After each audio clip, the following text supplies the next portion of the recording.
Just waiting on push.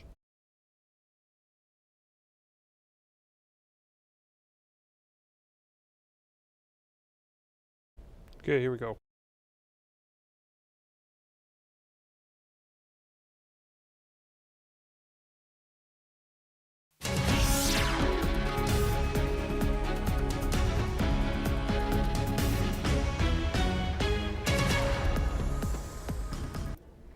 Good afternoon and welcome to our First Alert FASTCAST and into our WBAY newsroom. I'm Chris Roth. Thanks for joining us this afternoon as we interrupt local news live to let you know what we are working on, excuse me, locally for you today. So let's get you started right away. As we all know, or most likely all of us know, it has been 4 weeks now since that Amber Alert was issued for Elijah Vu, the 3-year-old boy who went missing from Two Rivers. As we mentioned 4 weeks ago, and search efforts are continuing. Just a day after Two Rivers police confirmed that a blanket they found earlier in the investigation did in fact belong to Elijah. Elijah's mom, Katrina Bauer, and boyfriend Jesse Vang, both facing felony charges of child neglect. Both will be back in court this week. Bauer on Friday. Vang will be in court on Thursday for his preliminary hearing. Vang now has attorneys assigned to him, and they have filed these new motions in the case. They are seeking clarity on the charge that he is facing. Vang has also requested that his bond be reduced. Brittany Schmidt's going to join me today at 4:30 to walk us through these motions and what is coming next in these court hearings this week. Also today, Representative David Steffen announcing that he will introduce a bill to make carbon monoxide detectors mandatory in schools. Last week, 39 students and staff in Crandon were treated at area hospitals for symptoms related to elevated carbon monoxide levels in the school. The schools remain closed through spring break. Currently, there is no law in the state for mandatory detectors in schools, although DHS does recommend their use. How far any bill can go right now certainly is a question, as the state Senate is done with their work for the year, and the Assembly only has one more floor session scheduled. We'll have more on this story coming up tonight on Action 2 News as well. Sticking with state politics, it appears as if the recall efforts for Assembly Speaker Robin Vos have hit a snag. Vos today calling the people behind those efforts, quote, whack jobs and morons, end quote. The district attorney in Racine County, which is where Vos's district is located, has launched an investigation into these petition papers that were turned in last week for the recall. Numerous people have now said their signatures were forged. Vos claims he's found a ton of fraud, including up to 400 duplicate signatures, among the question that there were enough valid signatures to order a recall based on their first count. And there's still an issue here, as if there is a recall, what maps would be used? The state Supreme Court has given both sides in a redistricting case before the court 2 days to file a response to the WEC's request for clarity.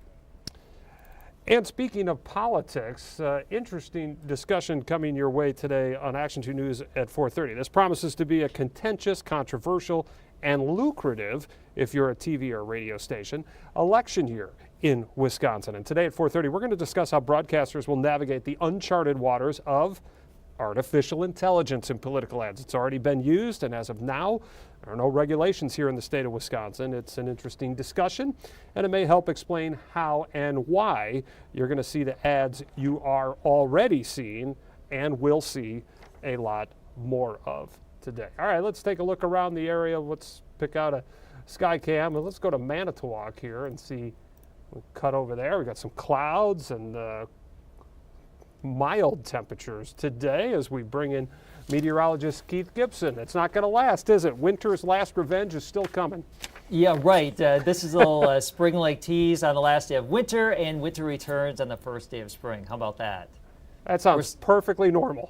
The world is upside down, Keith. I'm calling this weather whiplash. We're going from near 50 degrees today, low 30s tomorrow, and when we wake up, Chris, the wind chill factor is likely going to be in the low teens and single digits. Well, for and we have some dog walkers out there, that's great. Thanks, Keith. Appreciate it. Right. Well, hey, get ready. That's why we're here to give that first alert to prepare folks. But right now we have a mix of sun and clouds, 40s and low 50s across northeastern Wisconsin. Now, areas south and west have a lot more sunshine. We have some cloud cover across the North Woods and Door County, but we'll start to thin some of these clouds out later on today. But overall, it's been a breezy day.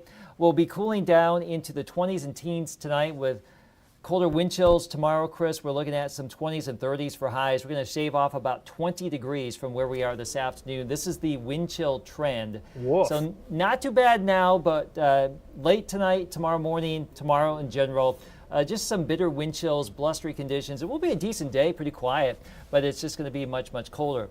Quick look ahead. There's a lot of energy swirling out there in the Pacific, and in the yellow, a little chunk of energy will break off and affect us on Friday. That will give us a couple of inches of snow.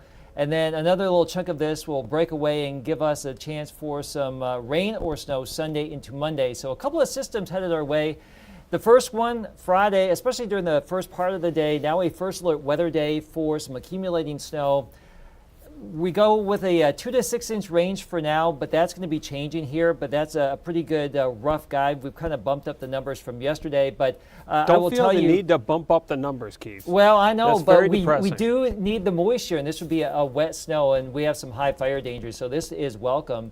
It's worth noting, Chris, that we have had since that January blizzard over 2 months ago now, only 2.7 inches of snow in Green Bay proper since that blizzard, which is absolutely nuts. So if we get more than 2.7 inches on Friday, that's going to be a